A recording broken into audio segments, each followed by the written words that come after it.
Hello all my cycling brothers and sisters. This is Ron Ryder here, and I just wanted to start off with a bit of an apology. I'm sorry it's taken me so long to put out another video. I've had a few of you comment saying, hey, when are you going to come back out with a video, or when are you going to do the update to the Cervelo S3, which I'm doing right now. I've just been really busy. Look, I'm a father of 2 children. I've got a full-time job. And yeah, sometimes it's just a little hard. You know, I also do some video editing on the side as like a bit of contract work here and there. So I've been a little bit busy, and that's why I haven't done any videos and done what I love, which is my Ron Ryder channel. So again, I apologize. But anyway, let's just jump right back into it.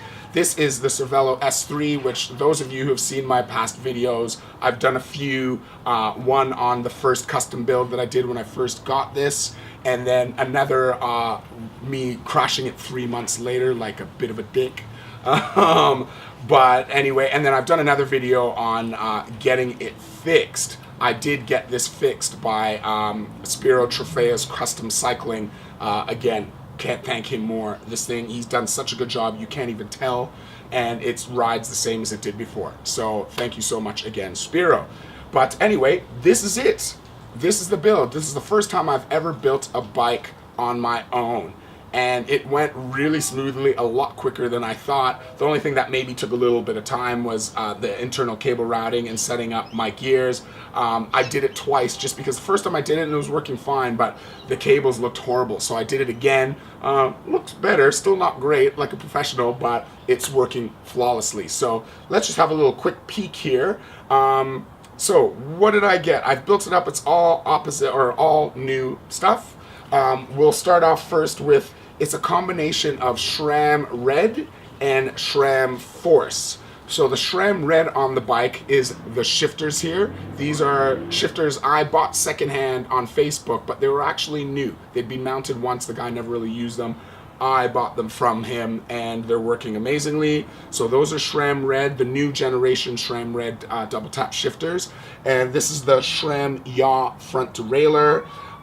That was a little bit difficult to set up, but once I dialed it in, it's great. And they're known for being a little bit fiddly to set up anyway.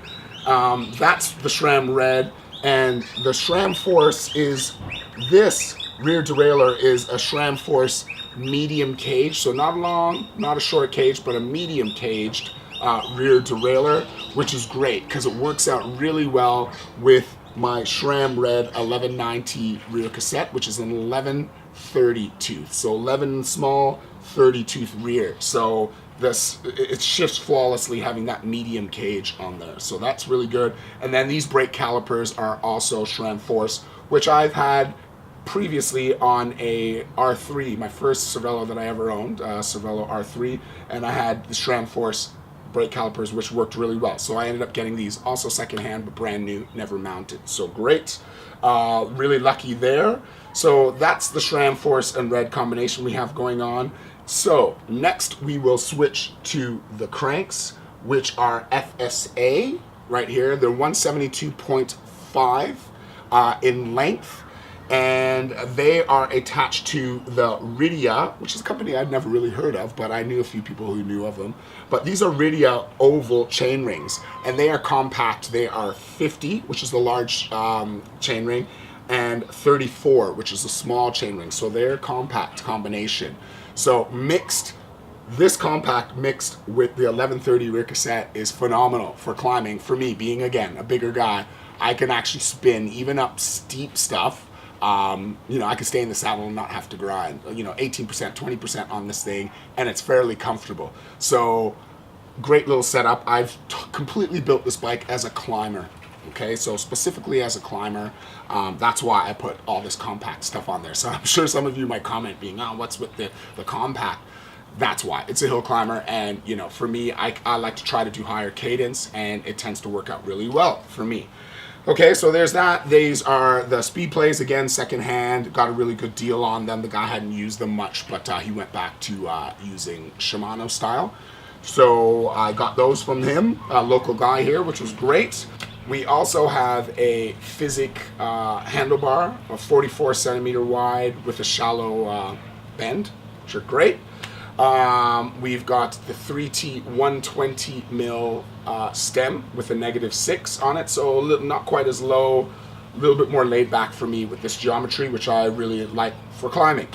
What else? We have the power saddle, which is from my old bike, not my old bike, but from my other S5, and I used to have this on the S3 also. That's the only thing from my older bikes that I have on this bike. But I'm also now using the Pro Stealth saddle on my S5. It seems to work out a little bit better. I'm going to do a review on that also.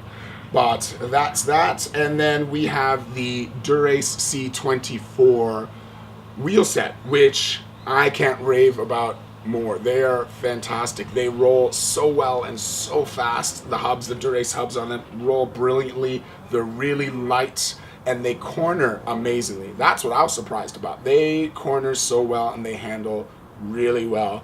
You know, so far on descents, I've done about 85 kilometers an hour on these with some nice rolling turns, and it handled beautifully. I was so comfortable. So these are great. Only thing that concerns me slightly is because they're so light, they have so few spokes, which is how they get them so light, and thinner brake surfaces.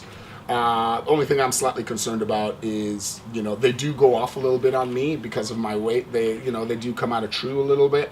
But that being said, it's so worth it because they're fantastic. So again, love those wheels. I've got the old Cervelo S3 post, and that's really about it. So again, my first build, I absolutely love this thing. I would recommend out of the two, so my S5, which is my other bike that I have, 2017 S5, I absolutely love. And then this S3, if somebody was asking me which one do I like better, I'd probably say the S5, but which one would I recommend would be the S3. It's just a better all-around bike. You can turn it into complete aero because of course it's got aero shape, but it's got that comfort of having the thin seat stays, and it's a little bit more relaxed of a geometry. So, you know, all you need to do if you want to get aggressive and race into the crits, you slide the seat post or slide the seat forward a little bit. If you want to get some aero wheels, even put some aero bars on there, you can completely have this as a crit racing bike. But then you can do what I've done and build it as a climber because it has a more relaxed geometry. You can also do that, put the thinner wheels on there, the shallower wheels, sorry, and you know, maybe a little bit less aggressive of a stem, which is what I've done, and you got a climber. So again, you have a better all-around bike with this S3. So I would highly recommend it to anybody thinking about getting into the aero market, but yet still wants to have something they can use for all purpose. Okay, so S3, would highly recommend it. Thanks so much for watching. Please like, comment, and subscribe. And I do plan on coming out with more videos a little bit more regular now. So stay tuned for more videos. And again, thanks for watching.